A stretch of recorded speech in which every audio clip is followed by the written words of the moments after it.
Good morning to all of you और आप सभी का स्वागत है आपके अपने चैनल इंग्लिश विद बादल सरकार सर पे। और मैं बादल सरकार सर आप सभी का तहे दिल से स्वागत करता हूं।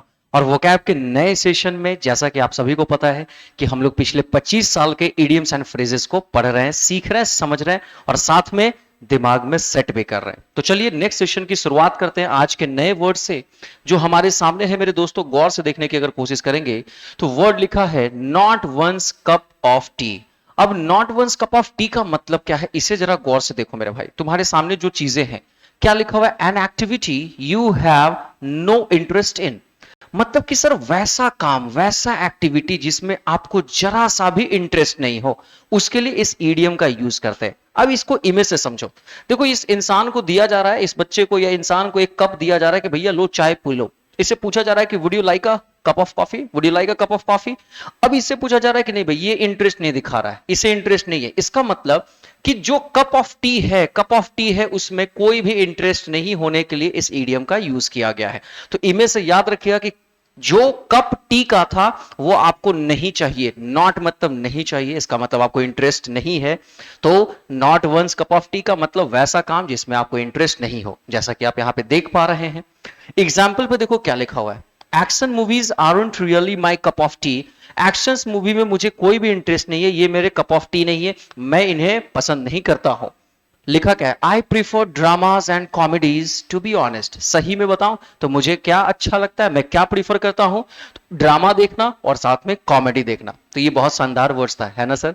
ना move on the next word हमारे सामने जो है, नेक्स्ट वर्ड लिखा गया अंडर द वेदर। बहुत बार वेरी वेरी इंपॉर्टेंट है आपके एग्जामिनेशंस के पॉइंट ऑफ व्यू से। आपके एग्जामिनेशंस में बहुत बार ही पूछा गया है और आप अपने डे टू डे लाइफ में ना इसको यूज कर सकते हैं। हर अपने कन्वर्सेशन में यूज करो ना सर, फिर देखो तुम्हारी इंग्लिश इतनी अच्छी हो जाएगी कि लोग ये बोलेंगे कि बंदे को इंग्लिश बहुत अच्छा आता है, इस बंदी को इंग्लिश बहुत अच्छा आता है। समझ रहे हो मेरी बात को। आज हम मीनिंग समझते हैं। इसका मीनिंग होता है स्लाइटली अनवेल और इन लो स्पिरिट, यानी कि आप थोड़ा सा अंदर से अनवेल फील कर रहे हैं, आपकी स्पिरिट कम है, आप थोड़ा सा फीवर टाइप का, बीमार टाइप का महसूस कर रहे हैं, आइडल टाइप का महसूस कर रहे हैं, लेजीनेस आपके अंदर है। ये सारा मीनिंग लेके आता है कौन, अंडर द वेदर। यानी कि वेदर ऐसा था कि आप उसके अंडर आ गए, वेदर ने आपको अपने अधीन कर लिया, यानी आप बीमार पड़ गए। एग्जाम्पल में देखो, जब एग्जाम्पल से पहले इमेज देखते हैं क्या कहते हो। इमेज में देखो ये इंसान बेचारा बेड पे पड़ा है, ऊपर में बादल, दैट इज बादल, क्लाउड। ये वेदर के अंडर है, पानी में भीग गया होगा और इसकी तबीयत खराब होने से इसे क्या चल रहा है, स्लाइन चढ़ाया जा रहा है। बात समझ में आ रहा है, याद रहेगा ना। तो याद रखना इमेज को दिमाग में, under the weather. Okay sir. Example देखो क्या लिखा हुआ है, I am feeling a bit under the weather, I think I have caught a cold. मतलब मुझे कैसा फील हो रहा है, मुझे थोड़ा बहुत फील हो रहा है कि मैं थोड़ा सा अनवेल टाइप का हूं, बीमार टाइप का हूं। क्योंकि रीजन आगे दिया हुआ है, आई थिंक मुझे लगता है, आई हैव कॉट अ कोल्ड मुझे क्या लगता है कि मुझे ठंडी लग गई है। तो अंडर द वेदर याद रखना, एग्जामिनेशंस में सैकड़ों बार पूछा गया है। Move on the next word हमारे सामने है निप इन द बर्ड। क्या बात है सर, ये निप इन द बर्ड का मतलब क्या होता है, ये भी आपका वेरी वेरी इंपॉर्टेंट है सर, याद रखना मेरे भाई। इसका मतलब क्या होता है, किसी भी चीज को समाप्त कर देना, रोक देना, चाहे वो कोई आइडिया हो मेरे भाई, या फिर कोई मूवमेंट हो, या फिर कोई एक्टिविटी ही क्यों नहीं। अगर कोई एक्टिविटी है उसको भी क्या कर देना है सर, स्टॉप कर देना है, रोक देना है। लेकिन कब स्टॉप करना है, उसके इनिशियल स्टेजेस में। इनिशियल स्टेजेस का मतलब जैसे ही वो शुरू होते ही उस चीज को रोक देना है, बढ़ने नहीं दे रहा है। नहीं तो क्या होता है, यही सारी चीजें नासूर बन जाती हैं। तो जब कोई काम, आइडिया, एक्टिविटी, मूवमेंट का स्टार्ट हो और उसी समय उसे क्या कर दो, स्टॉप कर दो, तो उसके लिए जो ईडियम्स आएगा that is nib in the bird का यूज करेंगे। जैसे कि देखो भाई, ये बूढ़ी सी आंटी है, आंटी जो है अपने डॉगी को क्या कर रही है, निप इट इन द बर्ड। मतलब भैया एक तो मीनिंग है कि इसको मुंह में लेके चूसने का, तो वो तो नहीं करना है सर। यहां पे क्या करना है, इसको मना कर रही है कि तुमने ये गलती क्यों किया, ये समझा रही कि आज के बाद ऐसी गलती नहीं होनी चाहिए।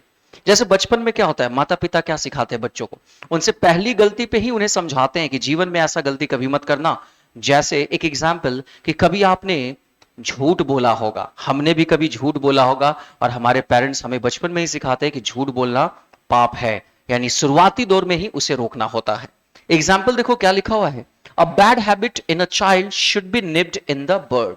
मतलब कि एक बच्चे के अंदर का जो बैड हैबिट है उसे क्या किया जाना चाहिए, शुरुआत में ही a bad habit in the child should be nipped in the bird, जब शुरू हो वो बैड हैबिट उसी समय उसे रोक देना चाहिए। तो यही मीनिंग होता है सर नीप इन द बर्ड। चलो आते हैं नेक्स्ट, हमारे सामने कौन सा इडियम है बहुत कमाल का sir, out of the woods. Out of the woods, अच्छा एक बात बताओ सर, ये वुड्स का मतलब आपको पता होगा सर, फॉरेस्ट की बात की जाती है। किसकी बात की जाती है? फॉरेस्ट की बात की जाती है। हिंदी में जिसको आप क्या कहते हैं? जंगल। क्या बात है सर, ये जंगल की बात की गई और जंगल से आप बाहर निकल गए, तो जंगल में थे तो खतरा था कि जंगली जानवर कहीं ना आ जाए और जंगली जानवर आप पे अटैक ना कर दे, तो जंगल से बाहर निकल गए यानी कि खतरा टल गया। तो फॉरेस्ट की बात की गई। मैं इसे यहां पे इरेज कर देता हूं ताकि आप चीजों को अच्छे से समझ सको। ठीक है मेरे भाई साहब, आउट ऑफ द वुड्स इसका मतलब क्या होगा? आउट ऑफ डिफिकल्टी या डेंजर, किसी भी डेंजर से या डिफिकल्टी से, परेशानी से जब आप बाहर निकल जाते हैं उसके लिए कहा जाता है कौन सा word? Idioms out of the woods का यूज करते हैं। अच्छा एग्जाम्पल देखो या इमेज देखो, मान लीजिए कि ये यहाँ पे ये जंगल है और इस जंगल में कोई आदमी इस तरीके से खड़ा था, घनघोर जंगल से बाहर आ गया और इसके बाल खड़े हो गए और ये डांस कर रहा है, बल्ले बल्ले मैं जंगल से बाहर निकल गया। सर इसका मतलब ये क्या है? हैप्पी हो गया। क्या हो गया मेरे भाई? हैप्पी हो गया, खुश हो गया। क्यों खुश हो गया? क्योंकि वो डिफिकल्टी से, डेंजर से, खतरे से बाहर है। आज एग्जाम्पल से समझते हैं।